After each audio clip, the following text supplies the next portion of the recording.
हो असं बोलू नका तुम्ही. तुम्ही बसा, आती बसा तुम्ही, आपण बोलूया ना.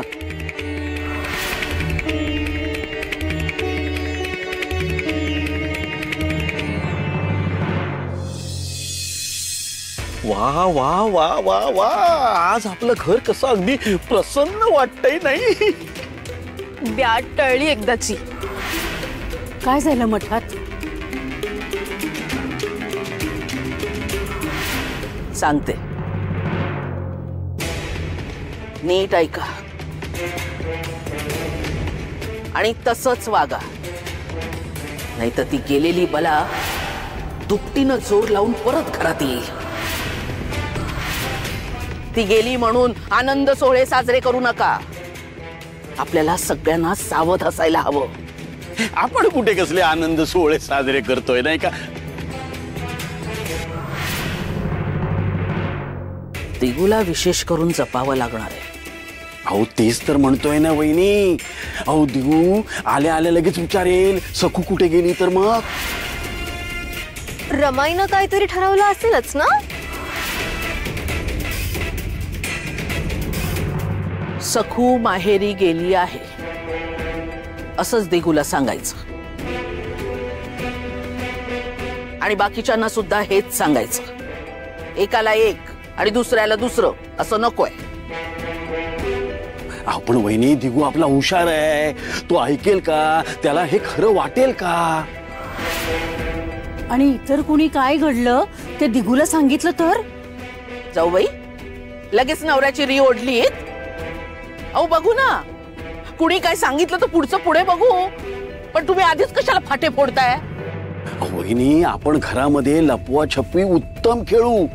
पण ते गावातले लोक त्यांनी त्याला खरं सांगितलं तर ते बाबाजी बघून घेतील.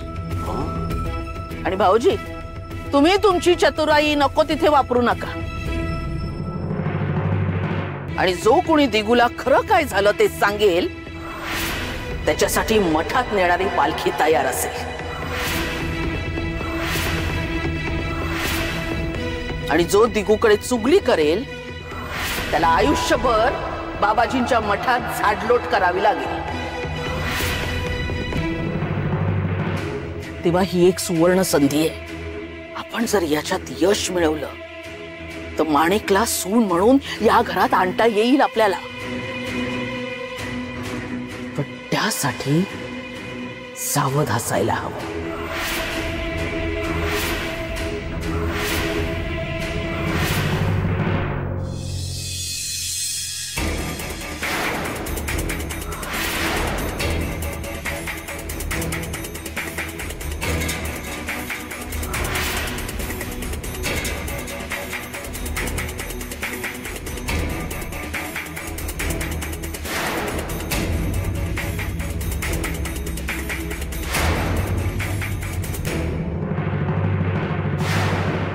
ए सखूबाई कुठे जाते?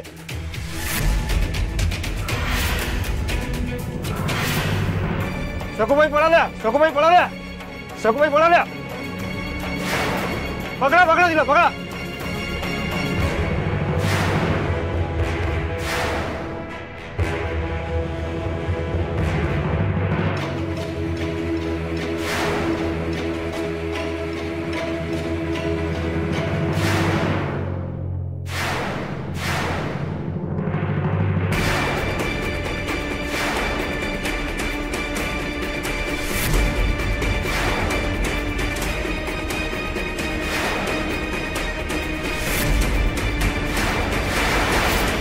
लयच हिमतीच्या निघाल्या तुम्ही सखूबाई.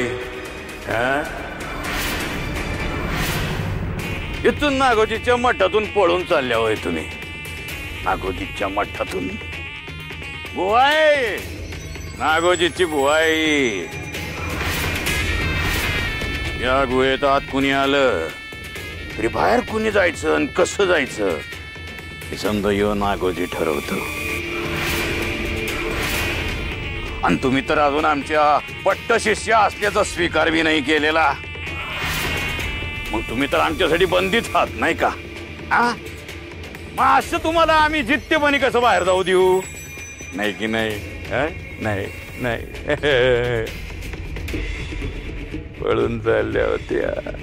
लय जोर आहे पायात. हा या पायाने पळत होतात ना. हे पायच कापून टाकतो आता मी.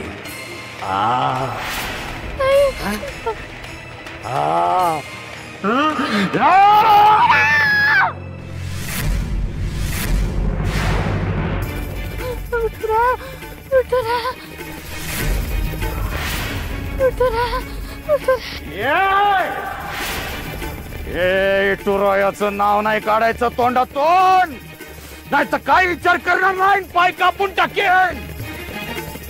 एक डाव चुकीला माफी आहे. एक डाव, दुसऱ्यांदा नाही.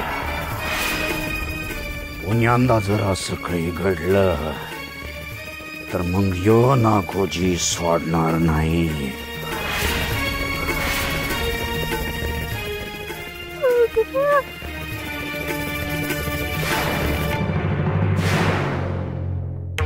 देवा, हे काय सुरू आहे? हो, त्या अघोरी नागोजीचा क्रूरपणा वाढतच चाललाय. लहानग्या सखूने आणखी किती सहन करायचं? सामान्यातून असामान्यत्वाचा प्रवास असाच खडतर असतो देवी. हो, पण बिचारी किती लहान आहे. आधीच घाबरलेली आहे. त्यातून हिम्मत दाखवून सुटका करून घेते तर ही कसली अट? दोन्ही पाय कापून टाकेन म्हणे का? असा काय अपराध आहे तिचा?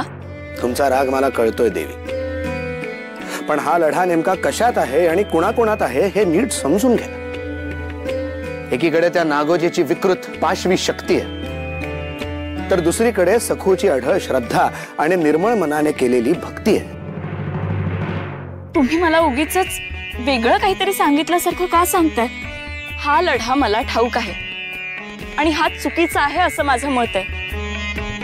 हो, लहानग्या सखूने हे का सोसायचं? हा लढा का द्यायचा? हाच मूळ प्रश्न आहे असं नाही का वाटत तुम्हाला?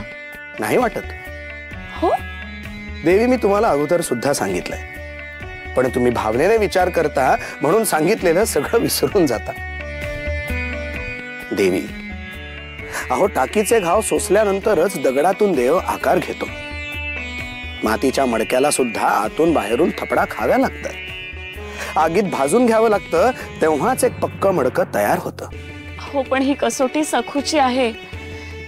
तिच्या वयाचा तरी विचार करा. ही कसोटी फक्त सखूचीच नाही, आमची सुद्धा आहेच. माघार घेऊन सुखी आयुष्य जगण्याचं स्वातंत्र्य सखूला आहे, पण जर तिने माघार घेतली नाही आणि अढळ श्रद्धेने जर तिने लढा दिला तर एक असामान्य व्यक्तिमत्व उभं राहील. आमच्या सखू